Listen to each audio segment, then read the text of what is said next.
Welcome to another Poetry Deep Dive today. I love Denis Martindale. He has written over 3,700 poems for the Poem Hunter website. Denis Martindale has written a new poem called Flowers in Life, Flowers in Death. And here's what the poem's message shares with us today. So let's just dive right into it, shall we? The big, central question he is asking us to think about here is honestly beautifully simple, but at the exact same time, profoundly complex. How do we truly measure the value of love throughout an entire lifetime?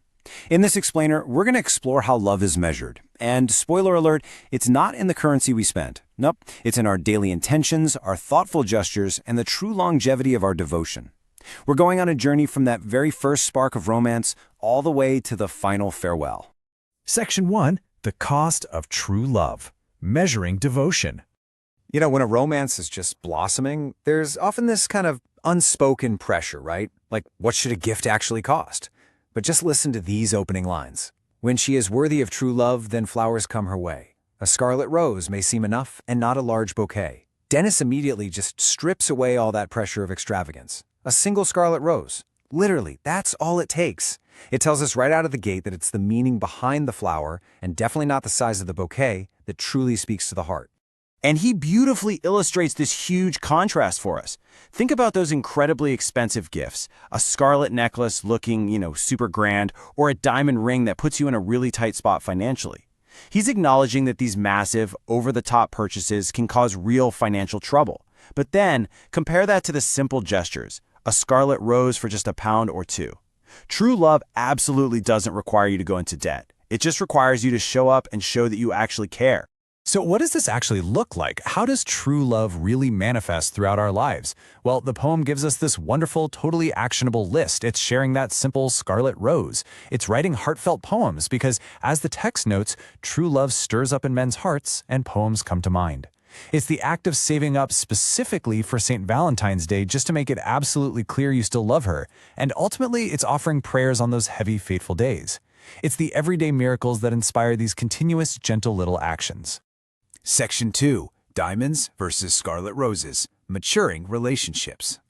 Now, as a relationship matures over the years, the meaning we attach to physical items definitely shifts. And I absolutely love this couplet. He writes, "Sometimes a watch or locket shows how much you think of her, beyond the diamond ring that glows or wedding memories blur. The flashy diamond ring from the engagement is beautiful, sure, but over the decades, let's be real, memories inevitably start to blur.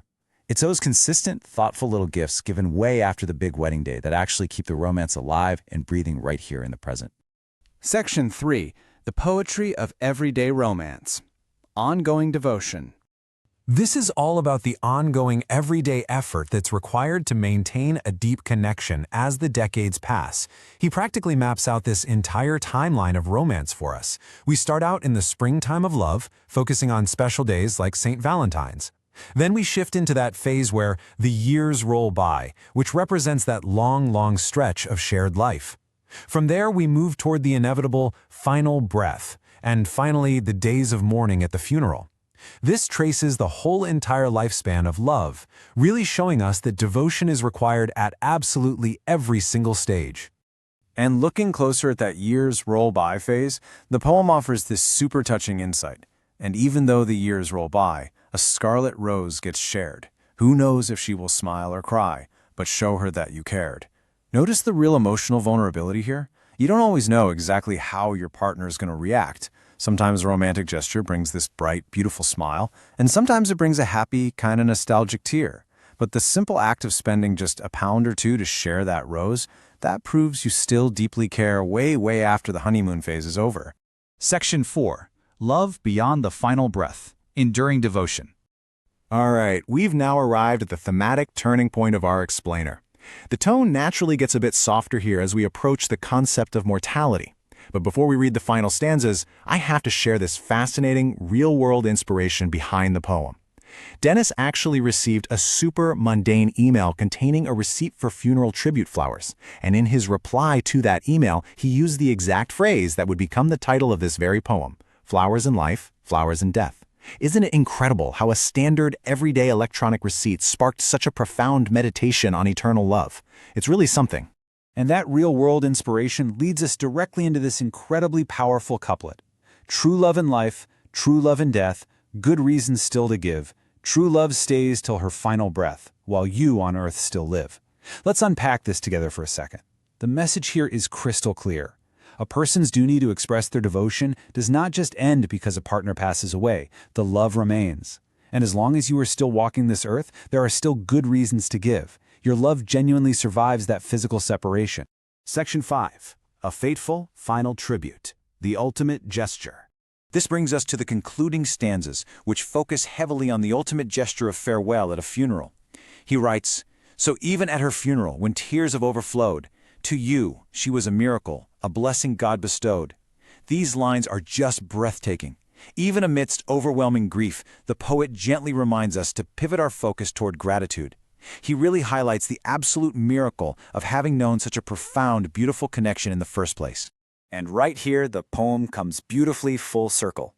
A scarlet rose, a large bouquet, these might not seem enough, but even on that fateful day, your prayers show your true love. Remember how we started? We learned that a single scarlet rose was totally enough in life. But now, in death, even a massive, expensive bouquet might feel entirely inadequate against the crushing weight of your loss. But he reassures us. It is ultimately your intention, your quiet prayers, and your eternal, unspoken devotion that truly signify your love. The physical flowers will eventually fade, but the prayers, those endure forever. Which leaves us with this final, provocative thought to carry with us today. This poem isn't just a quiet observation about a funeral. It's a real, urgent call to action for all of us living right now. How will you show your true love today while you on earth still live? Seriously, don't wait for a major milestone or some fateful day. A simple rose, a really kind word, or a quiet prayer. These are the true, enduring measurements of a loving lifetime. Thank you so much for joining me on this explainer. Keep learning, keep loving, and I'll see you next time.